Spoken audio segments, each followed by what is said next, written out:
Salut l'équipe, j'espère que vous allez bien. Très content de vous retrouver pour cette nouvelle vidéo. Aujourd'hui on part pour un format un peu différent d'habitude. Voilà, c'était les 1 an de la chaîne fin mars et donc du coup pour l'occasion j'avais envie de faire un truc que j'ai encore jamais fait, un format FAQ, le tout premier de cette chaîne, le tout premier de Coin du Foot. C'est voilà, c'est l'occasion pour moi aussi de faire forcément un bilan de la première année de la chaîne, de voir où on en est et comment on a progressé et surtout me projeter par rapport à la deuxième année de la chaîne. Et puis, c'est aussi forcément l'occasion d'échanger un petit peu plus avec vous, peut-être de me présenter un petit peu plus pour certains, parce que effectivement, j'ai pas pris le temps forcément de le faire depuis le début de la chaîne. Voilà, bon, ça va être une vidéo un peu à part, un peu plus chill, bon, forcément peut-être un peu plus pour moi que pour vous aussi, parce que en général, c'est le type de format sur lequel tu fais pas forcément le plus de vues, forcément. Et voilà, il y a une petite quinzaine de questions, donc je vais pouvoir répondre sur un format assez court, je pense. Puis il y a quelques questions aussi qui ont été posées par pas mal d'entre vous, donc voilà, globalement, je pense que ça fait un petit mix qui devrait pas dépasser la dizaine de minutes. Donc ouais, vous pouvez vous installer confortablement à Coin du Foot, vous faire un petit café, et je pense qu'il devrait pas trop refroidir, y a pas de problème. Allez, on s'y colle.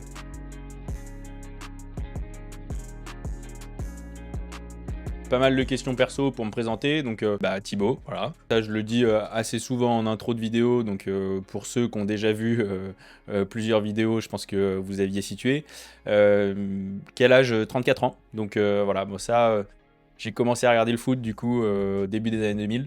Donc voilà, les années 2000 forcément, tu commences à avoir un peu plein d'étoiles dans les yeux avec les Zidane, les Shevchenko, les Kaka, les Ronaldinho, Beckham, Nedved, j'en passe plein, mais vraiment, ouais, c'était une sacrée belle époque. Et puis bon, c'est l'époque aussi où t'es enfant, donc forcément, enfin enfant, ado, mais ouais, c'est l'époque où forcément t'as des vraies émotions en regardant le foot, donc assez kiffant, ouais. Et ouais, après les années 2010 avec vraiment le football statistique, et là je commence à rentrer un peu dans ma phase de vieux con de c'était mieux avant, voilà. Donc j'essaye d'en profiter. Il y a aussi plein de choses à dire là-dessus, et puis c'est assez kiffant d'avoir des avis comme ça.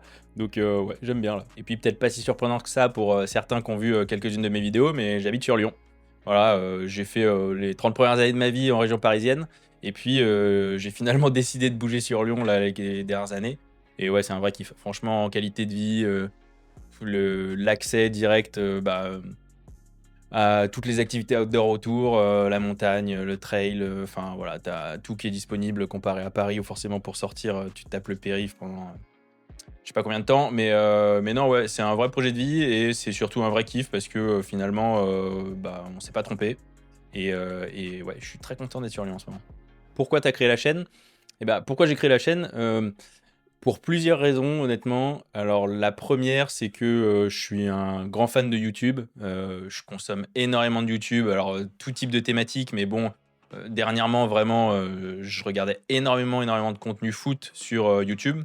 Et c'est toujours un truc qui m'a fait envie, même si c'est un peu le genre de sujet sur lequel tu dis, ouais, c'est un peu irréel. Tu te dis peut-être qu'un jour, j'ouvrirai une chaîne YouTube, mais bon, c'était pas vraiment très concret, et puis je me disais: quel est le sens en fait de tout ça?»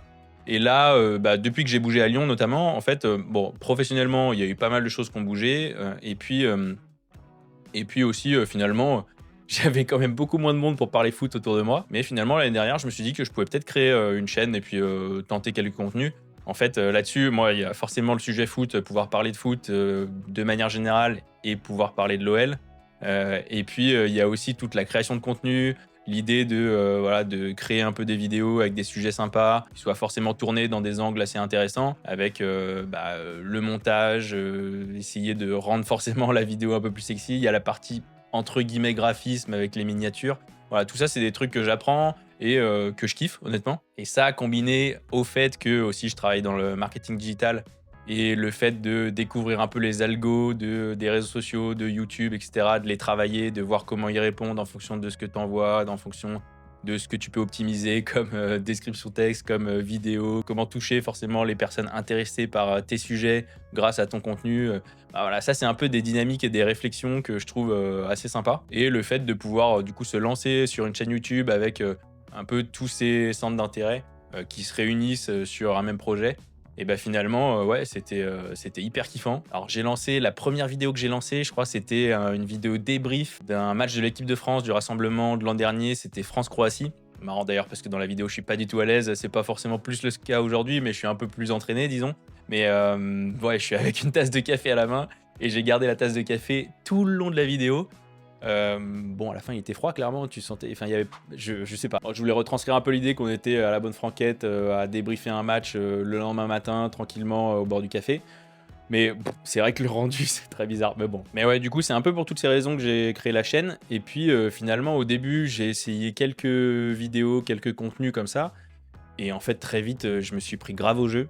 Le fait, je vois ça un peu comme, ouais, ça me fait un peu un effet jeu vidéo avec une idée de progression par niveau, avec bah, YouTube Studio, ils sont vachement construits comme ça aussi, mais surtout avec cette notion de toujours progresser sur le prochain contenu, d'apprendre voilà, forcément de tes erreurs, de ce que tu as mal fait niveau montage, ce que tu as mal fait au niveau du script, au niveau de la tonalité, du phrasé aussi, parce que ça, c'est ouais, ça clairement, il y a du boulot à chaque fois, tu progresses, très lentement je trouve, mais c'est comme ça.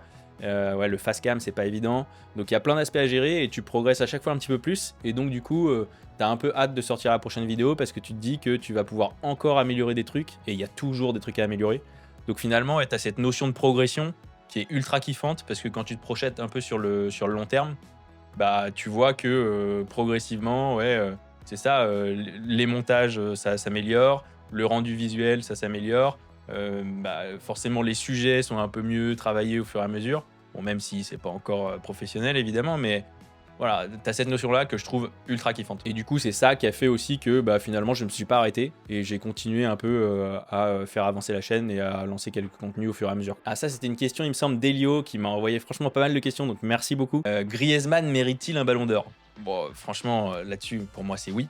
Enfin, c'est oui sur l'ensemble de sa carrière, mais surtout, moi, je vois une année en particulier, c'est 2016. Hein. Parce que 2016, clairement, il fait une année monstrueuse. Et bon, entre l'Euro, je pense que c'est une des plus grandes performances en équipe de France d'un joueur sur une compétition internationale. À l'Euro 2016, franchement, il fait, ouais, il fait une performance de fou. Alors, pas tant en phase de poule, évidemment. Là, c'est plus Payet à ce moment-là qui était vraiment en feu. Mais toute la phase à élimination directe, le nombre de buts qu'il plante aussi, parce que quand même, faut le dire, il n'y a pas beaucoup de monde à part Platini, je crois, qui avait réalisé cette performance-là. Et puis après, tu as toute la saison aussi derrière avec l'Atlético, avec bah, forcément la finale de Ligue des Champions perdue. Bon, malheureusement, sur la saison, il te perd quand même 2 finales majeures, ce qui, à l'échelle du Ballon d'Or, est quand même assez énorme. Et puis, le problème, c'est qu'en face, quand même, bah, celui qui gagne, il gagne justement les 2 finales, c'est CR7. Euh, Moi, je pense que sur cette saison, il y avait un truc à faire. Malheureusement, il a raté le coche sur les grands rendez-vous, donc c'est toujours pareil. Pour un ballon d'or, c'est quand même assez indispensable. Mais en dehors de cette saison, qui pour moi a été la saison la plus marquante, honnêtement, c'est celle qui me revient à chaque fois. Je trouve que c'est un peu son prime. Bah, bon, il en a quand même eu d'autres, mais la saison 2018, Modric, ça se défend évidemment, et il fait un très très beau ballon d'or là-dessus, il n'y a pas de débat. Mais pour moi, en fait, ce qui a pêché pour Griezmann, bah, c'est que en fait, les votes se sont répartis entre les Français. Il y a forcément Varane qui a trusté pas mal de votes avec sa saison avec le Real Madrid qui est absolument monumentale en 2018 et avec forcément le titre de champion du monde. Mais je pense qu'en 2018, il doit être récompensé. Pour moi, il fait une Coupe du Monde absolument incroyable. Et j'ai toujours cette notion, pour moi, du ballon d'or à l'ancienne, de les grandes compétitions internationales, ça doit compter plus. Et les années de Coupe du Monde, il faut que tu récompenses forcément plus un joueur qui a surperformé en Coupe du Monde. Même si il faut quand même que ça se tienne derrière sur la saison, hein, évidemment. Faut pas que s'il te fait une saison blanche et que il te remporte la Coupe du Monde. Bon, même là, je trouve que déjà tu peux en discuter, mais non, blague à part, si c'est le cas, forcément, c'est compliqué. Mais si tu fais une saison complètement pleine, que tu perds éventuellement, tu vois, une finale de Ligue des Champions, une finale de Ligue Europa ou autre, mais que tu fais aussi une compétition internationale, une Coupe du Monde vraiment énorme, bah, pour moi, il y a débat. Et ouais, en 2018, moi, je pense que.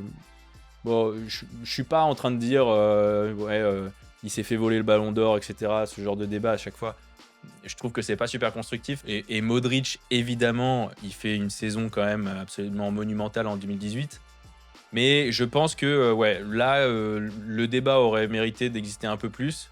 En tout cas, enfin voilà, ça a été tranché. Mais Griezmann en 2018, pour moi, ouais, ça méritait clairement. Alors ça, vous avez été plusieurs à me le demander. Tu fais plus que des shorts? Non, je fais pas plus que des shorts. Malheureusement, j'ai un peu moins de temps en ce moment. Et donc, les formats longs, ça me prend quand même énormément de temps. Ce qui va avec la prochaine question d'ailleurs, hein, qui est combien de temps te prend une vidéo de Clem qui m'a posé cette question. Bah, Ça là-dessus, en fait, justement, les formats longs, pour le coup, j'essaye de travailler souvent des sujets, froids et donc là-dessus, bon, il y a pas mal de phases de recherche forcément pour les images, mais sur le montage aussi, je prends vachement de temps et une vidéo longue, quand j'appelle une vidéo longue, c'est, voilà, entre 10 et 15 minutes.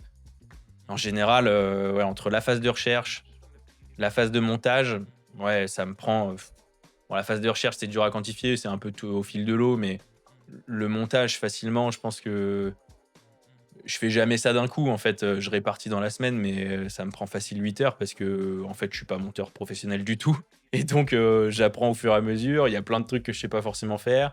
J'ai pas forcément, les bons réflexes, même si, depuis 1 an là, ça s'est pas mal amélioré, mais ouais, je pourrais faire les choses beaucoup plus rapidement, mais malheureusement, c'est pas le cas et donc du coup, ça prend vachement de temps en fait. Donc voilà, donc en ce moment, malheureusement avec le taf, avec, forcément, la vie de famille et cetera, bah, j'ai un peu moins de temps pour les vidéos longues, même si j'aimerais quand même pas mettre ça de côté parce que c'est un peu mon projet à la base en lançant YouTube, c'était quand même de travailler ce format-là.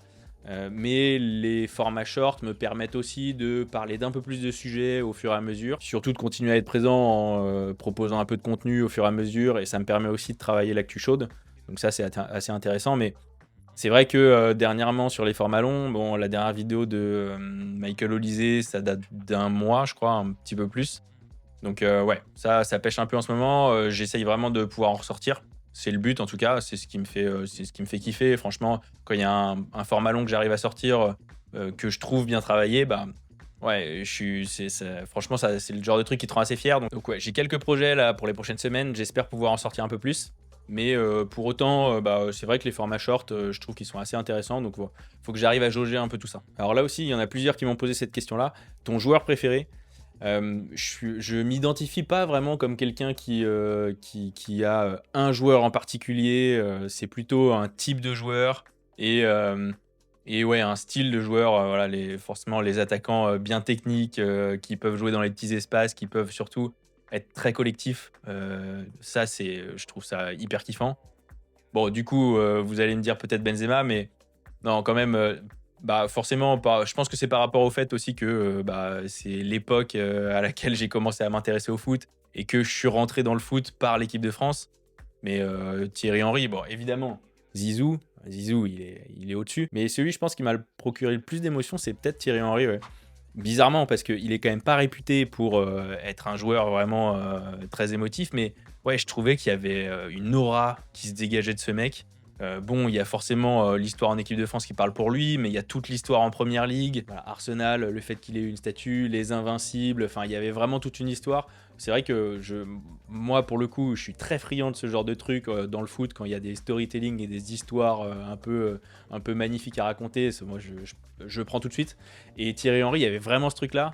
Et puis, bon, forcément, en première ligue, bon, parcours monstrueux. Et même derrière, tu as cette histoire de comeback à Arsenal pour 6 mois que j'avais trouvé incroyable. Bon, je crois que c'est un des seuls matchs où j'ai pleuré, celui où il joue contre Leeds, là, où il remet en plus sa spéciale. Parce qu'il y a ça qui est fou aussi, c'était le joueur, il était assez puissant, vitesse de fou quand même, technique évidemment.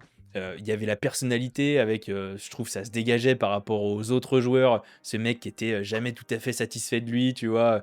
Les célébrations, c'est toujours un peu genre ouais, ça va, vous en voulez plus, tu vois, un truc comme ça. Ouais, non, franchement, je trouvais qu'il y avait tout chez Thierry Henry. Et puis bon, t'as aussi forcément bon, le phrasé, maintenant qu'il est consultant, tu vois quand même que le gars. Il a du répondant, il a des punchlines à envoyer, bon, c'est assez kiffant. Et puis forcément, c'était un attaquant qui avait une spéciale, quoi. Ça c'est un truc que je trouve incroyable. Par exemple, Robben, bon, je suis moins fan, en tout cas émotivement parlant, j'ai moins été accroché par Robben, mais le fait qu'il ait une spéciale comme ça, qui est identifiable, tu dis ah bah ça c'est la spéciale Robben, voilà, il fait tout le temps ça et tu peux pas l'arrêter. Thierry Henry c'était pareil avec forcément son tir enroulé, là, poteau opposé. C'était le geste à la Thierry Henry, je trouvais ça trop kiffant. Voilà, il y avait tout un truc autour de lui, je trouve. Il y a tout ce qu'il faut pour que finalement tu kiffes ce joueur, quoi, genre. Et puis ouais, j'en parlais, mais Leeds, incroyable.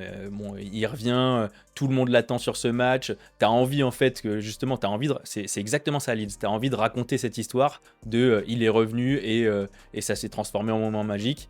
T'as tout le stade qui attend ça. T'as une tension assez incroyable. Il rentre. il plante, donc là tout le monde est hyper saucé, mais en plus de ça, il plante en faisant sa spéciale justement.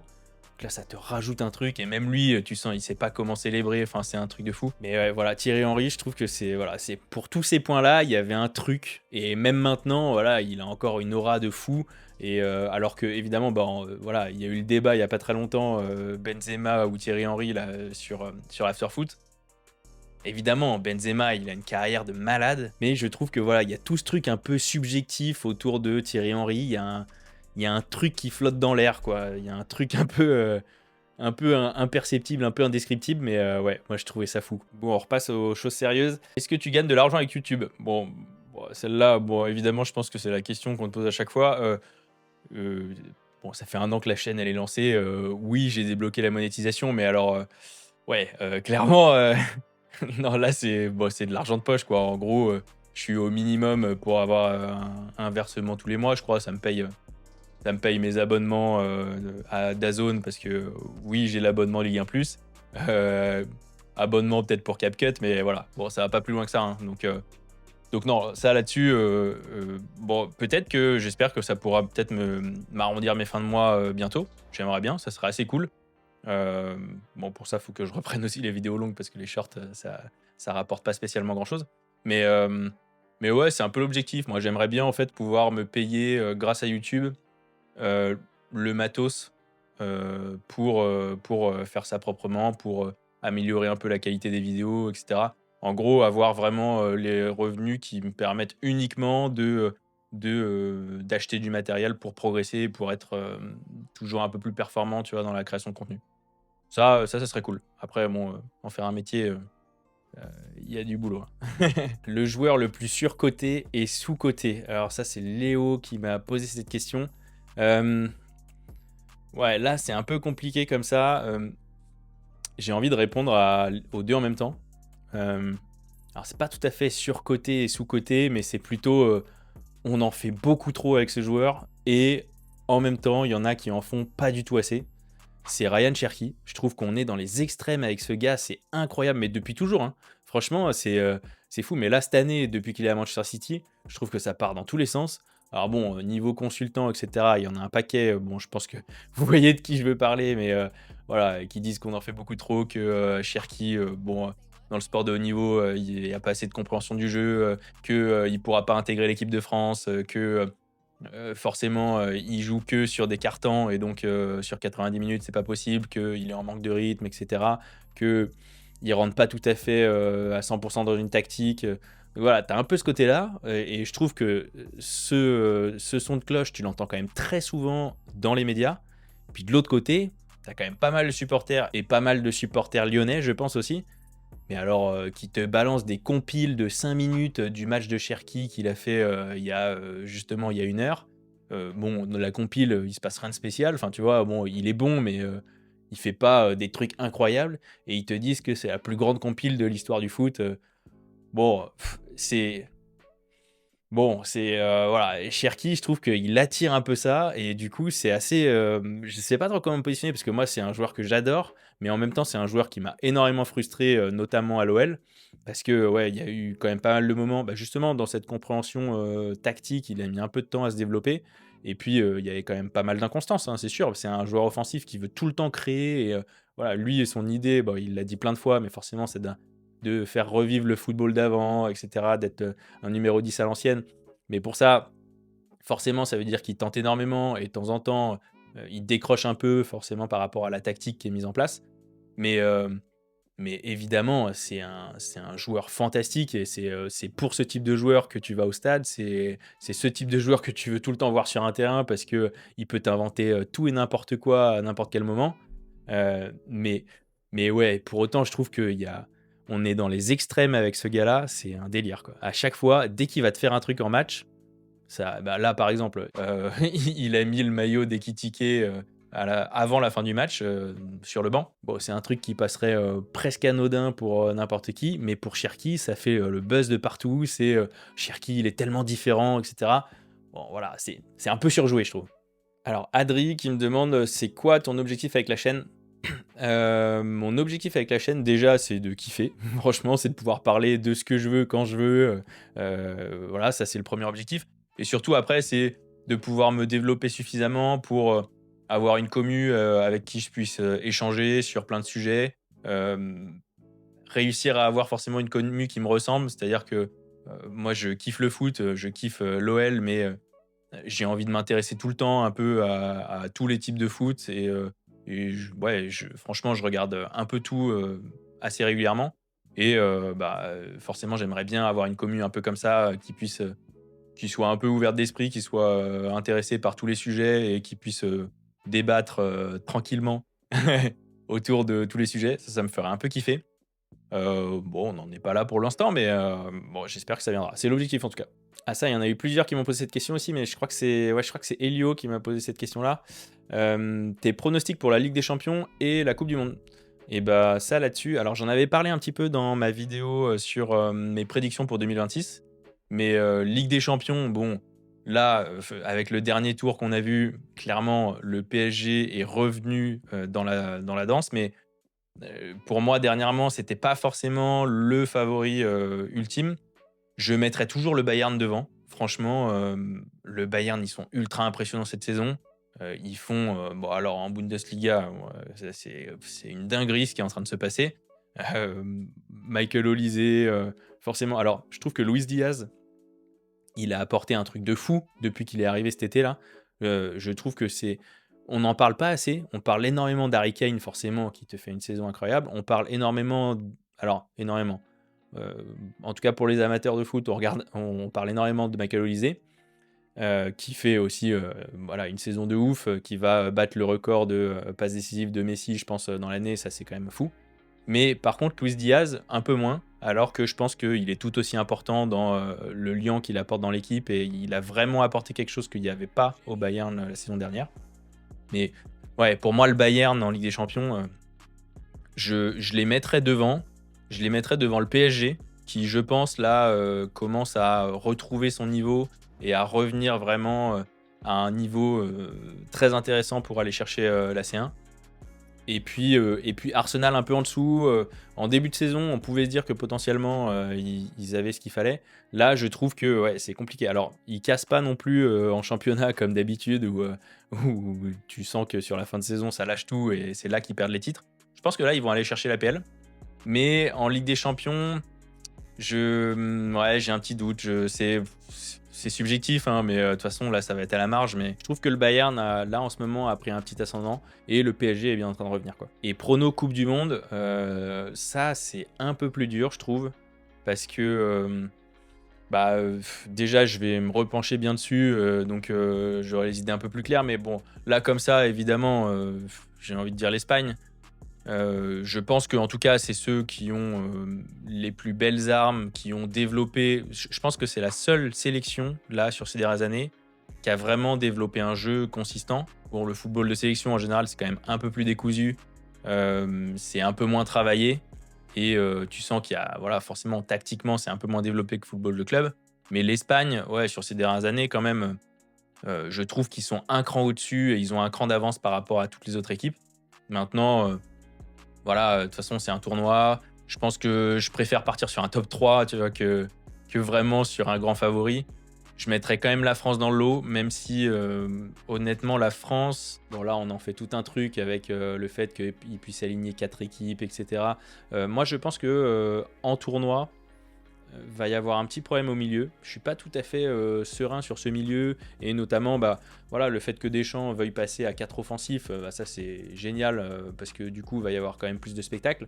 Mais honnêtement, je pense qu'il a toujours eu raison finalement, même si il peut être parfois un peu chiant avec son système défensif parce que en Coupe du Monde, il n'y a pas beaucoup d'autres équipes que les équipes avec les meilleures défenses qui ont gagné hein, en général. Voilà, c'est la défense qui te fait aller loin. Enfin, en tout cas, moi, c'est ma vision du truc, même si j'ai pas envie de voir un football défensif. Mais voilà, au bout d'un moment, il faut savoir ce que tu veux. Si tu veux gagner, je pense que faut quand même que tu sois bien solide. Et là, le lien entre le milieu et la défense est un peu moins solide que ce qu'il a pu être ces dernières années. Donc, à voir. À voir. C'est le petit doute que j'ai sur l'équipe de France. Puis après, bon, voilà, je pense qu'il y a Argentine, Brésil, je les mettrais quand même un cran en dessous. Ouais, surtout ce qu'on a vu dernièrement, je pense que il leur manque trop de trucs pour l'instant. Voilà, voilà, c'est globalement. Mais ouais, l'Espagne a un peu d'avance. Après, bon, en tournoi, on sait jamais, hein. Ah voilà, bon, ton équipe de foot préférée, ça c'est pareil, il y en a pas mal qui me l'ont posé. Bon, je pense qu'il y a quelques vidéos sur la chaîne qui peuvent donner peut-être un petit indice, mais évidemment c'est l'OL. Bon, c'est facile en fait. Moi, c'est ce que je disais tout à l'heure. J'ai commencé à suivre le foot bon, au tout début des années 2000, quoi, et en regardant l'équipe de France. Je suis rentré par l'équipe de France, et forcément à l'époque c'était quand même assez kiffant. Et, euh, et après, au fur et à mesure, en fait, ma manière de regarder le truc, c'est ok, comment je peux mieux comprendre. Du coup, bah, t'essayes de suivre aussi les joueurs de l'équipe de France en club pour comprendre leur saison, comment ils jouent aussi en club, etc. Après, tu t'intéresses forcément au club, aux autres joueurs de chaque club, et puis tu t'intéresses aux performances des Français en Coupe d'Europe, parce que la Coupe d'Europe, c'est quand même le truc à suivre. Et à l'époque, en Coupe d'Europe, bah, club français Coupe d'Europe, ça rimait avec l'OL. Donc en fait, j'ai commencé à suivre énormément l'OL à ce moment-là. Mais j'avais toujours un truc de ouais, c'est chiant, en fait, ils gagnent tout le temps. J'ai pas envie que. Enfin, en fait, il me saoulait un peu à l'époque. En fait, c'était l'équipe qui était la plus impressionnante du point de vue du jeu. Puis il y avait un truc quand même assez incroyable avec Juninho. Enfin, en gros, les équipes en face voulaient pas faire de coup franc. À chaque fois qu'il y avait un coup franc, c'était un péno. Enfin, c'était une équipe qui était hyper particulière quand même à regarder. Et puis en plus, il y avait quand même du beau jeu. Et puis c'était l'équipe qui performait, enfin l'équipe française qui performait en Coupe d'Europe. Donc forcément, je la suivais parce que j'avais envie de suivre les clubs en Coupe d'Europe. Mais pas supporter pour autant. Et puis ce syndrome un peu du Raymond Poulidor français, tu sais, en gros, le deuxième magnifique, bah, à partir du moment où l'OL, ils ont arrêté de gagner les championnats, donc à partir de 2008, moi j'ai commencé à les suivre beaucoup plus intensément parce que là, il y avait un truc un peu de très bonne équipe française qui, à chaque début de saison, peut potentiellement prétendre à des titres, peut potentiellement aller chercher le championnat, peut potentiellement aller chercher une coupe, etc. Joue régulièrement la Coupe d'Europe, donc tu as du contenu, mais t'es pas tout à fait assuré qu'ils gagnent non plus. Donc t'avais ce truc là un peu de bah ouais, là je peux les encourager parce qu'il y a du suspense en fait. Avant, quand ils gagnaient, bah, je trouvais que finalement c'était ouais, c'est très bizarre, mais t'avais ce truc un peu lassant de ouais, bon, tu connais la fin quoi. Et bon, après, j'imaginais pas forcément qu'ils gagnent pas de titre aussi longtemps, parce que là, ça commence à dater. Mais ouais, ce truc-là m'a beaucoup plu. Et puis après, t'as tout l'ADN lyonnais, t'as le centre de formation, t'as forcément la période avec Rémi Garde, avec tous les joueurs formés au club, c'était assez incroyable. Puis Jean-Michel Aulas, faut quand même parler de Jean-Michel Aulas, parce que oui, la fin n'a pas été incroyable, mais ce mec, c'est le meilleur président de l'histoire de la Ligue 1 et c'est surtout un. Alors, je parle pas politique là par contre, hein, mais c'est surtout un investisseur et un visionnaire du point de vue footballistique avec le développement de ce stade, avec tout ce qu'il a pu faire autour. C'était assez kiffant de suivre un foot comme ça. C'était assez kiffant de suivre un club comme ça. Ça l'est toujours. Et ouais, pour ça, voilà. Et après, bon, une fois que je suis tombé dedans. Bon, bah, c'est comme tous les supporters, hein, mais une fois que t'es pris, quoi. Donc, Et puis là, le fait de déménager de Paris à Lyon, bah, ça m'a vraiment, pour le coup, rapproché de Lyon, rapproché de l'OL plutôt, et ouais, rapproché du club. Et du coup, je le suis beaucoup plus intensément, et c'est aussi ce qui m'a poussé à créer la chaîne, quoi. Alors, ton équipe surprise préférée cette saison, je vais partir sur la Coupe d'Europe là. C'est Bodo Glimt. Alors, Bodo Glimt, bon, déjà l'an dernier, bon, parce que l'OL est en Ligue Europa, forcément, tu suis un peu plus la compétition. Et du coup, le parcours de Bodo Glimt en Ligue Europa, c'était hyper kiffant. Parce que c'est un club qui change énormément. Alors, voilà, au-dessus du cercle polaire, quand tu regardes le stade, enfin voilà, il fait moins je sais pas combien là-bas. À chaque fois, c'est une vraie galère d'aller jouer contre eux. Bodo Glimt, qui est une toute petite ville, vraiment, t'as quasiment que des joueurs qui sont issus de là-bas, ou même il y a leurs parents qui ont joué pour le club avant. Enfin, je trouve c'est toujours dans ce truc-là un peu de kiffer le storytelling autour du foot, kiffer les histoires. Bah, Bodo Glimt, il y a des vraies histoires, et puis t'as ce truc un peu du petit pousset. Cette saison, c'est encore plus incroyable ce qu'ils ont fait en C1. C'était leur première participation en Ligue des Champions, et ils te font quand même une performance de malade. Alors bon, en étant éliminé par le Sporting de manière assez frustrante, je pense, parce que bon, en ayant fait 3-0 à l'aller, tu te dis que normalement c'est plié, et je pense que c'est un peu le manque d'expérience. Mais Bodo Glimt, ouais, c'est un peu la vraie belle histoire du foot européen de ces dernières années. Et ouais, je trouve que cette année, c'était la vraie belle surprise. C'était un peu un vent de fraîcheur. Ça faisait assez kiffer de regarder ça, quoi. Ah, il y avait d'autres questions vie perso. Bah, oui, je suis en couple et je suis papa. Donc, ouais, c'est aussi le truc qui peut prendre du temps et bah, qui peut faire que forcément les montages et les moments pour se tourner et puis pour faire des vidéos, bah, faut réussir à trouver un peu les créneaux. Mais voilà. Question de Momo, est-ce que tu collectionnes les maillots? Non, pas vraiment. Je kiffe les maillots. J'aime bien en avoir. Maintenant, j'ai pas lancé de collection à proprement parler. J'en ai accumulé quelques-uns au fur et à mesure, mais pas non plus tant que ça. Voilà, bon.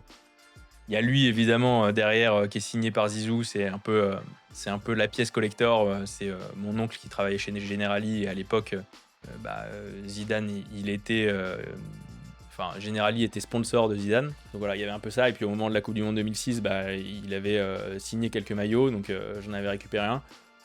C'est une taille XL, je crois. Donc bon, vous avez vu mon gabarit. De toute façon, c'est pas plus mal de l'encadrer. Mais ouais, voilà, ça c'est un peu la pièce collector. Puis après, bon, je peux les montrer, j'en ai quelques-uns. Mais évidemment, bon, t'es obligé d'avoir un petit maillot de l'OL pour aller voir les matchs. Très important. Pareil, hein, un petit maillot de l'équipe de France. Bon, voilà, celui-là... C'est une version réplica qui a sorti Adidas quelques années après. Donc c'est pas le maillot officiel de la période de 98. D'ailleurs, il n'y a pas la petite étoile, c'est censé être le maillot avant le titre. Mais voilà, il fait le taf, il est très cool. Et puis c'est l'ambiance avec forcément le design du maillot 98. Ah, après, il y a un autre petit maillot que je kiffe quand même, le Ariston 84 Juventus. Bon voilà, l'époque des Platini, tout simplement, hein. Celui-là, il est assez lourd, mais il est vraiment assez lourd parce que c'est full coton. Donc, bon, j'ai déjà fait quelques fives avec. Ouais, t'as peut-être le style, mais t'as chaud, hein. Bon, et là, les gars, je vais vraiment pas faire l'unanimité, mais moi, je l'ai pris celui-là, hein. Moi, je l'ai pris, hein, souvent noté comme le pire maillot de l'histoire de l'OL. Mais justement, moi, je trouve qu'il était tellement... Enfin, il dénotait tellement par rapport à tous les maillots qui sont sortis à l'OL. Et puis, tu as ce côté, bon, forcément, partenariat avec Potter. Moi, c'est des designs artistiques que je kiffe. Alors, sur un maillot, ça là-dessus, je comprends, ouais, ça peut faire débat. Mais ouais, maillot coloré comme ça, qui change, qui est absolument pas dans les couleurs de l'OL. Bah, je trouvais ça tellement improbable. Ouais. Après, bon, l'histoire, portée une fois, défaite 3-0 contre l'OM. Bon, pas super kiffant, mais bon. Bon, là, je sais, les gars, je suis quasi sûr que là-dessus, s'il y a des fans un peu de maillot, je vais me faire lyncher, mais moi, je sais pas. Je trouve qu'il dénote tellement, il est tellement différent ce maillot que, bah, ouais, il m'a parlé, quoi. Puis après, bon, plus pour le fun qu'autre chose, mais le petit Rotaldo 2,5, bon, très marrant, ça c'est pour les joueurs de MPG. J'ai pas mal fait de saison MPG et j'avais un bon ratio en plus, hein. J'avais un ratio de un titre remporté sur 2 saisons. Franchement, ça commençait à stater un peu en termes de palmarès. Bon, après, j'ai pas fait ça très longtemps, mais le jeu ultra kiffant. Enfin, je trouve c'est les Fantasy League comme ça. Et ouais, MPG, ils ont vraiment initié. Enfin, c'est pas eux qui ont initié, mais en France, en tout cas, il n'y avait pas grand chose d'autre à l'époque. Et MPG, tu passes des bons moments avec les potes quand même. Ah, c'est quoi tes projets pour la chaîne en 2026? Alors ça, pour le coup, ouais, moi l'idée c'est, bon, j'en ai déjà parlé, mais c'est de réussir à avoir une commu qui me ressemble un petit peu, avec qui forcément je puisse échanger sur les contenus foot. Ça serait très très kiffant. Et puis après, sur le reste, bah ouais, j'aimerais trouver un moyen de sortir régulièrement des contenus froids, des sujets froids sur un peu toutes les anecdotes et les histoires autour de l'actualité du football. Euh, je pense que les formats short où je peux traiter de l'actualité, justement, c'est plutôt pratique. Et les formats longs, ça peut se prêter plutôt à des sujets un peu plus froids.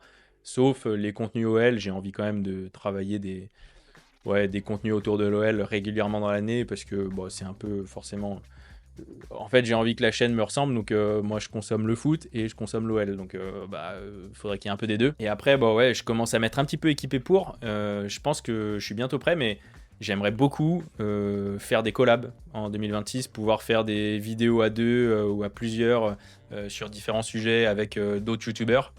C'est un truc qui me fera énormément kiffer parce que je trouve que en termes de format et même en termes de ce que ça t'apporte, avoir des discussions comme ça avec différents points de vue, pouvoir débattre, pouvoir échanger sur différents sujets, je trouve que c'est une dynamique vraiment différente de ce que tu peux faire tout seul. Et ouais, ça c'est un peu l'objectif de réussir à pouvoir faire quelques contenus comme ça dans l'année.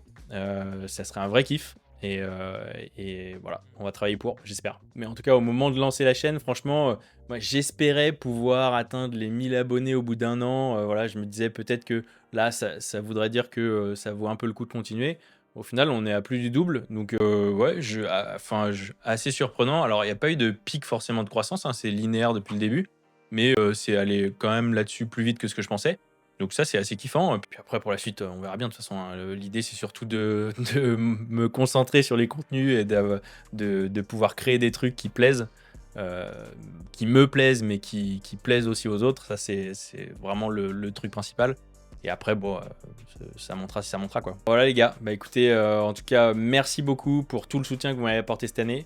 Vraiment, c'est assez incroyable. Je pensais pas forcément en arriver là au bout d'un an. Je pensais même pas forcément faire un an de YouTube, donc déjà assez fou là-dessus. Et ouais, merci pour tous ceux qui me suivent déjà depuis plusieurs mois. Et j'espère vous proposer toujours des contenus qui soient encore meilleurs. J'espère pouvoir progresser parce que bon, je suis très content déjà de ce qui a été fait, mais je suis pas encore tout à fait satisfait forcément des rendus. J'aimerais continuer à progresser, quoi, tout simplement. Notamment la Coupe du Monde, là, j'ai vraiment envie de faire des trucs. Donc j'espère que je pourrai être bien présent à ce moment-là pour sortir des formats longs et des shorts, évidemment. Si vous avez kiffé la vidéo, mais surtout si vous kiffez les autres vidéos de la chaîne, parce que bon, celle-là est un peu différente, bah, surtout n'hésitez pas à liker, n'hésitez pas à vous abonner pour suivre les prochaines vidéos. Puis pour le reste, je vous dis à très bientôt et portez-vous bien. Allez, ciao!